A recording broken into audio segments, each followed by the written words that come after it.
You're listening to the Marne Report. Hey, Fort Stewart, it's Kevin Larson coming at you with this week's edition of the Marne Report. It's a new year, but some of those problems from the past year continue to be with us in the new year, and I'm joined with one of our experts from our Directorate of Public Works, Mr. Bill McGovern, to talk to us about mold, a topic that just continues to be present and will be ever present with us here at Fort Stewart because of the simple fact of where we are in the United States of America. Bill, it's great to have you on the show. Welcome. Happy New Year to you. Happy New Year to you too as well. So talk to me a little bit about what started our mold issues here at Fort Stewart. Has it always been a problem? Did it become a bigger problem?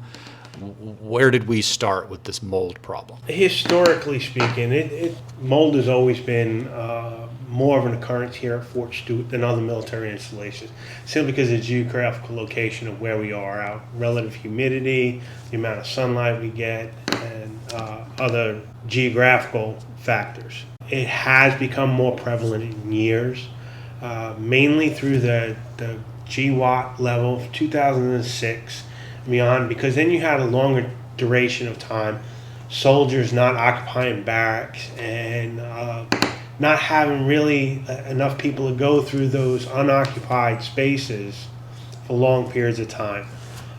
When you have that, HVAC systems go down, that leads to extra moisture.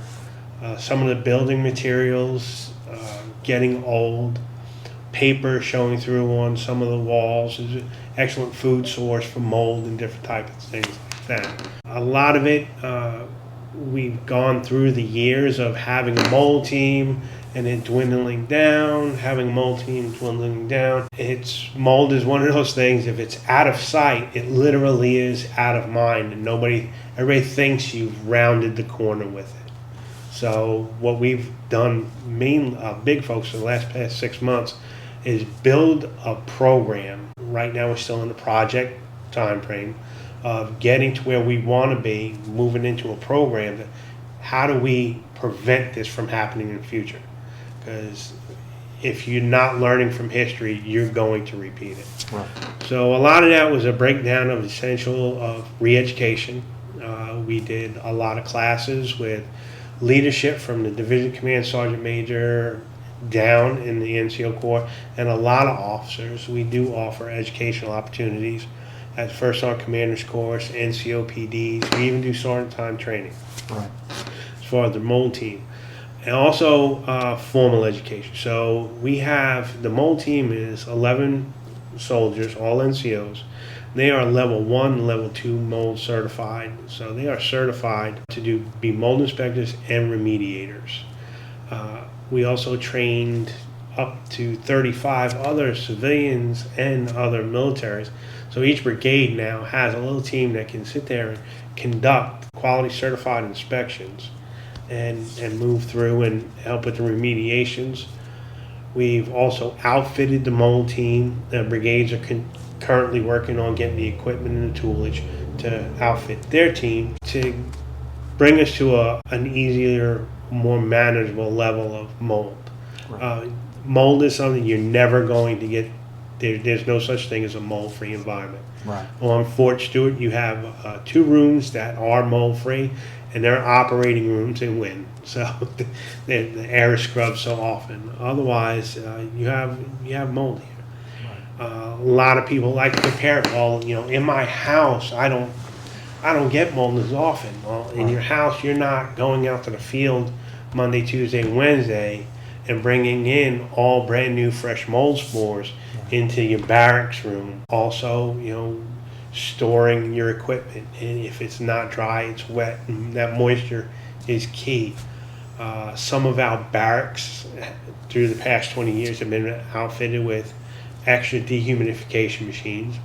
Those machines, when they're not part of the HVAC system, though, we have to get visual reminders or visual indicators that the machine is not working. Right. So what happens is the individual soldier's room is nice and cool. Right. Nobody's calling in a work order.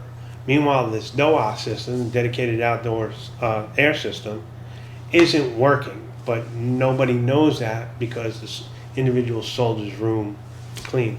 So what we did this summer is our DPW contractor, Pegasus, that's part of their rover checks, is they check the DOASs every night, make sure they're going on. That way, if it is inoperational, we can get the service team out there and get it corrected.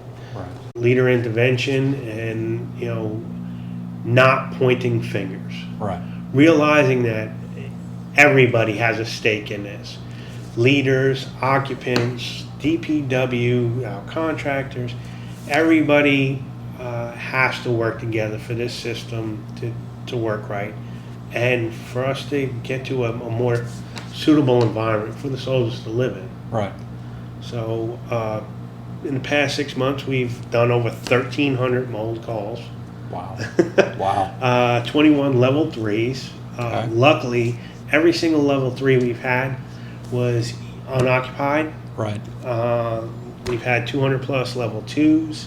Some of those were occupied, but we never had to relocate an individual due to mold. It's always been relatively good. Okay. Yeah. On top of our remediations, how we remediate and what we use to remediate has changed dramatically since we started the mold team in 2006. Right. Right.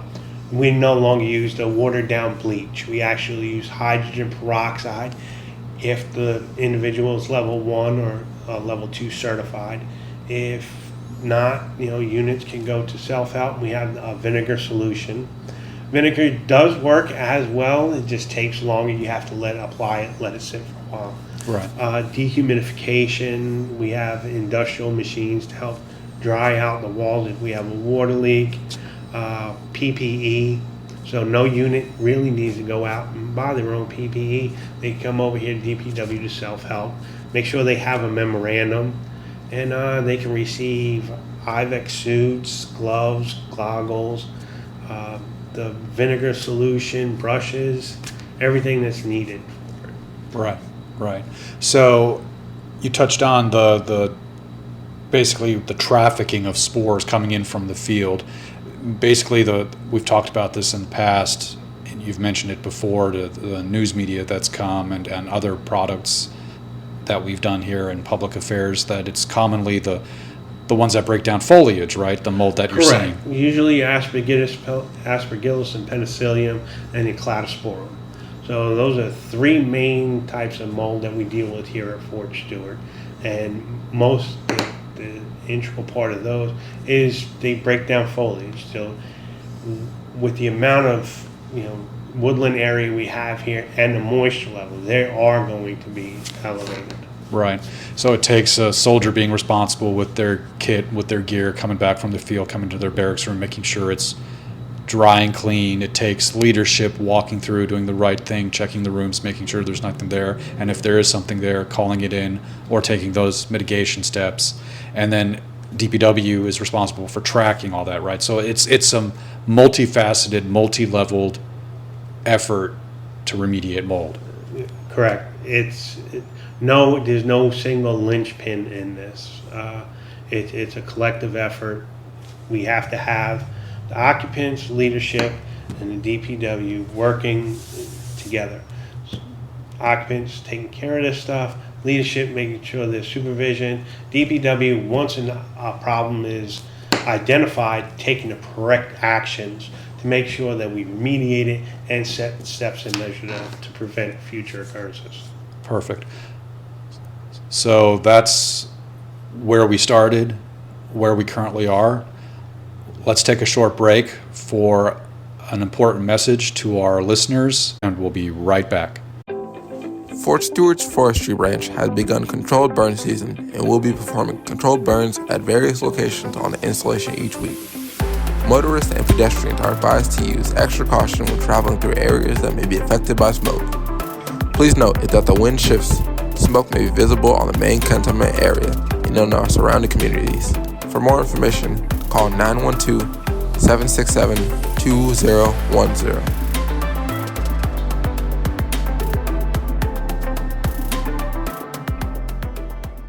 And we're back. I'm here with Mr. Bill McGovern from our Director of Public Works to talk about mold.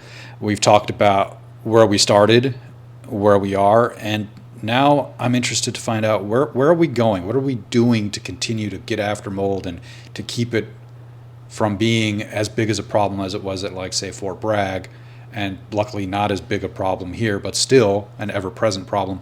What are we doing in the future to combat mold?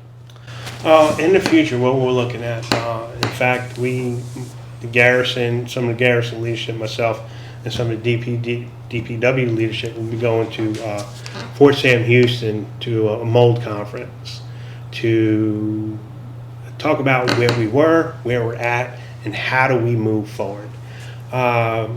Fort Stewart is luckily, we're talking about where we're at.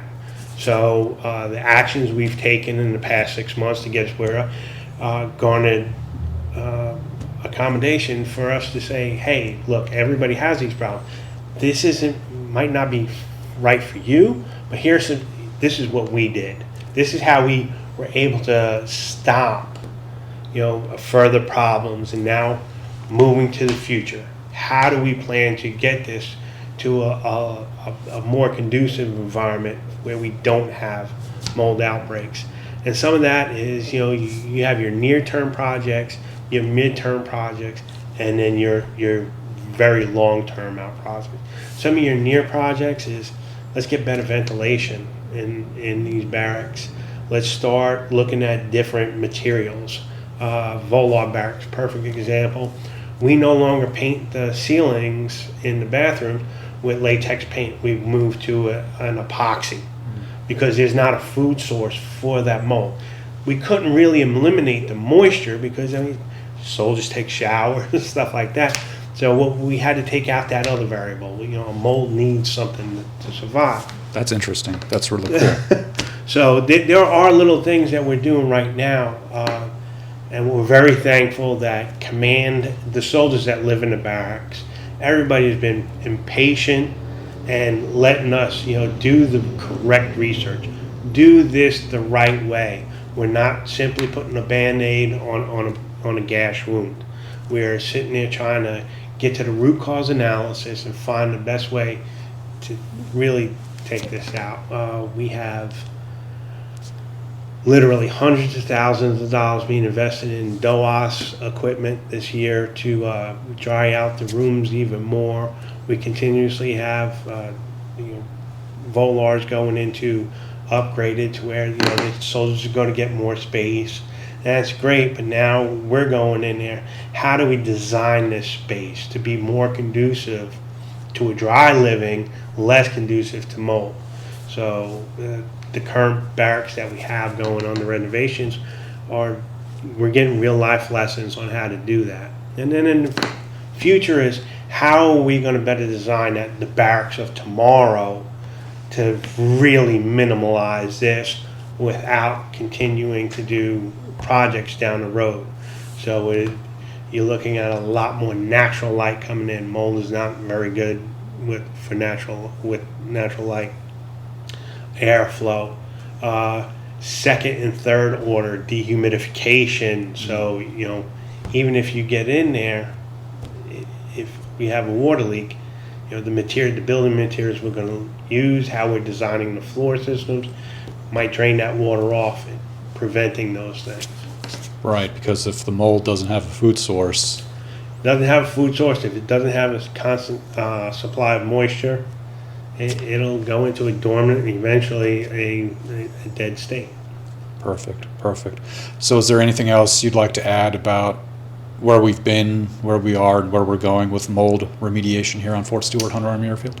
Yeah, where we've been has really been an enlightening experience. I did 25 years in the Army, and we really didn't have, not because the Army was different, it's just because of the geographical locations I was stationed at. Mold really wasn't an issue. But to see how we switched from, hey, why didn't you do this? Hey, why is DPW, why isn't Gary? To, no, this is an us problem.